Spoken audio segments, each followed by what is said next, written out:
अस्सलाम वालेकुम dear students. आज हम अपने लेक्चर में डिस्कस करेंगे derivation of Lagrange's equation from Hamilton's principle. यानी कि लैग्रेंजियन इक्वेशन को ही हमने ड्राइव करना है, बट इस टाइम हम यूज़ करेंगे हैमिल्टन्स प्रिंसिपल। कुछ लेक्चर्स पहले हमने लैग्रेंजियस इक्वेशन को ड्राइव किया था, बट वहाँ पर हमने यूज़ किया था डी एल एम्पर्स प्रिंसिपल। आज हम यूज़ करेंगे हैमिल्टन्स प्रिंसिपल। ठीक है स्टूडेंट, तो स्टार्ट करते हैं हम आज का lecture. So first of all, since the actual integral of a particle for a minimum path is defined. हमें पता है कि जो एक्चुअल इंटेग्रल है वो इस चीज़ के बराबर होता है। ये हम पहले ऑलरेडी डिस्कस कर चुके हैं, इसको दोबारा बताने की आई थिंक ज़रूरत नहीं है। Where L is known function the Lagrange's of the system. और हमें पता है कि यहाँ पे ये जो एल है ये क्या है, हमारे पास कोई भी एक नॉन फंक्शन है, मतलब कि लैग्रेंजियन फंक्शन है, हमें पता है इस चीज़ के पहले। Now consider delta I is equal to, यहाँ पे देखें हमने कंसीडर कर लिया डेल्टा आई की जगह पे उसकी यही वाली यहाँ पे वैल्यू पुट कर देनी है, सिंपल। ठीक है, यहाँ पे हमने उसकी वैल्यू को रिप्लेस कर दिया।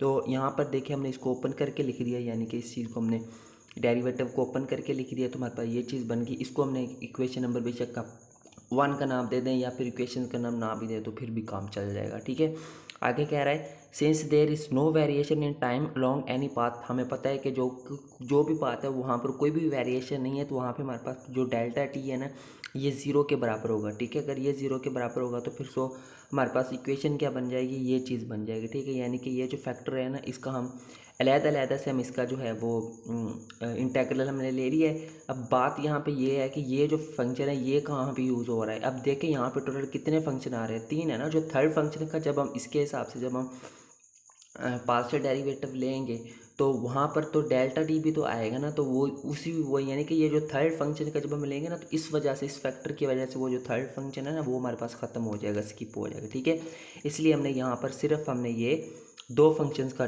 पार्शियल डेरिवेटिव लिया और जिसको हमने यहाँ पर सेपरेट करके लिख दिया है। ठीक है, सिंस हम जानते हैं कि delta D Q I over D T is equal to D over D T into delta Q I, हम इसको इस तरह से लिख सकते हैं। ठीक है, इसी को हमने यहाँ पर रिप्लेस कर देंगे, इस जगह के ऊपर हमने रिप्लेस कर दिया, बाकी सारा फैक्टर वैसे ही।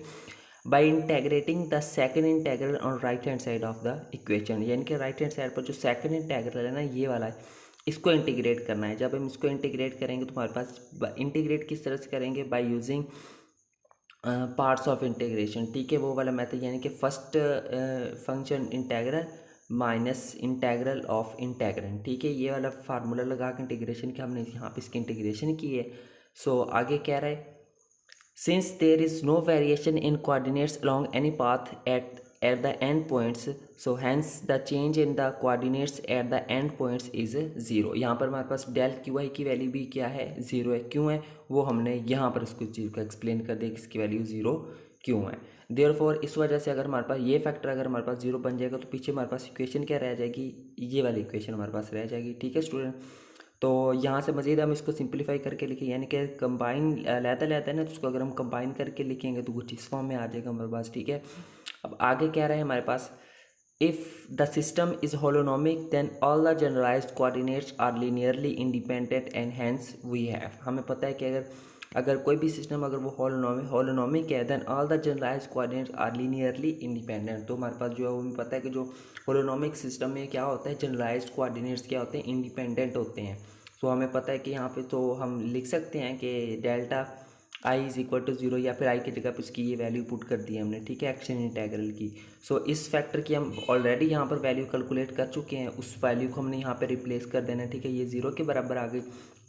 यहाँ पे अगर ये तो है पूरे कंबाइन, यानी कि पूरे सिस्टम के लिए, अगर हम किसी सिंगल पार्टिकल के लिए लेंगे तो यहाँ से ये चीज़ भी ख़त्म हो जाएगी, ये चीज़ भी ख़त्म हो जाएगी, तो पीछे क्या रह जाएगा हमारे पास है, ये फॉर्म रह जाएगी। ठीक है, जब हम किसी सिंगल पार्टिकल के लिए लेंगे, ये समझ लें कि होल सिस्टम के लिए, और इंटीग्रेशन का हम यूज़ भी वहीं पे करते हैं जहाँ पे हम पूरे सिस्टम की बात कर रहे हो।